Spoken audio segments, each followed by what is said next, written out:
Hi guys, Coach Matt here, and we're talking about how breathing impacts your performance in the gym. As I said earlier, your breath is your key to your heart rate. So when we can control our breathing, we can better control our heart rates and allow us to train longer and at higher intensities without fatigue. Now, right now I'm going to give you 4 tips that I want you to start to be mindful of during the day and throughout your workouts to take your fitness to the next level. The first thing I want you to think about is nasal breathing. When we actually breathe in just through our nose, breathe in and out through our nose, it signals our brain to relax. So I don't have to call on as many systems.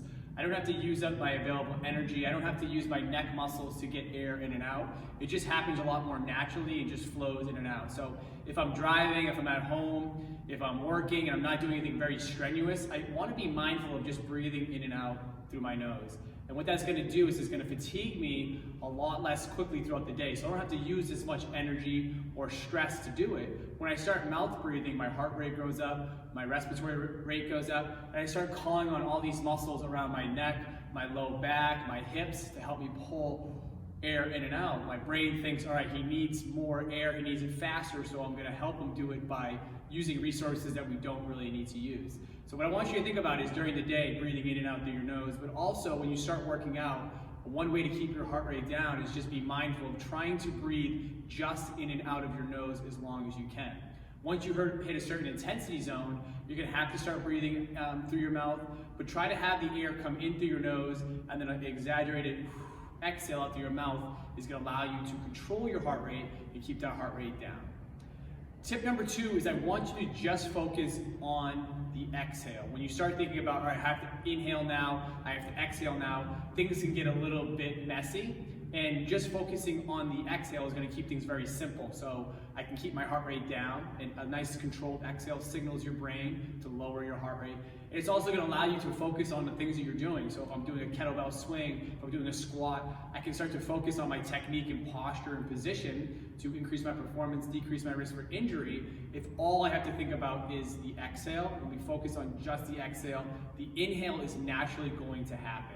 So just think about the exhale, and we'll talk shortly about when to exhale. Number 3, I want you to exhale and breathe through tension.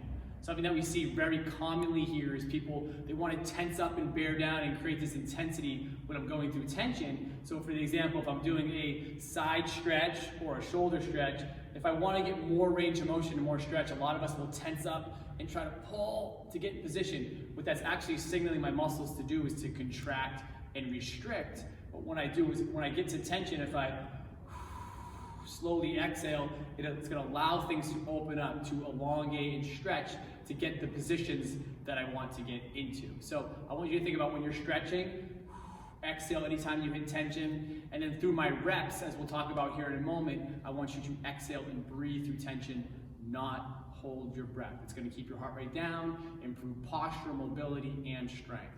Our 4th tip is I want you to match your exhale to your rep. So if you imagine I'm doing a bench press, I have a heavy bench press, and it's slow on the way up. Well, my exhale should also be slow. So through the tension, through that concentric portion of the movement is when I exhale. If I'm doing a heavy squat, I have a bar on my back, I'm coming up, I'm pushing through my feet, my exhale should kind of match the tempo of the tension of the rep. If I'm doing a med ball slam, this is a lot lighter power speed movement. So I'm exhaling nice and sharp as my rep is nice and sharp. And what that's going to do is just keep everything in sync. Your movement's going to be in sync. Your body likes this synchronization, this rhythm of matching the exhale to the breath. If I don't, and I hold my breath and I do my rep, or I breathe really short and choppy, it's going to signal my heart rate to climb up. So I might be actually working at like a 50% pace, but because my breathing is out of whack, my heart thinks I need to be working at a 100% pace, so I'm going to fatigue a lot quicker. Right? So match every time you stand up from your squat, every time you come up from a kettlebell swing. The sharper the movement, the more speed to it, the sharper my exhale is. I'm just thinking about the exhale. The slower, kind of stronger movements, my squats and deadlifts, my bench presses. Breathe through that tension, but again, match the intensity, the tension to your breath. So those are your 4 tips. Try to breathe in and out through your nose throughout the day as long as you can, even through your workouts to keep your heart rate down, so allow you to train longer. Focus on just the exhale. You can stand up from that squat, breathe out. You hit that tension zone on your stretch, breathe out. Exhale through tension, and then match your exhale to your rep. Give those 4 a chance, and we'll talk soon.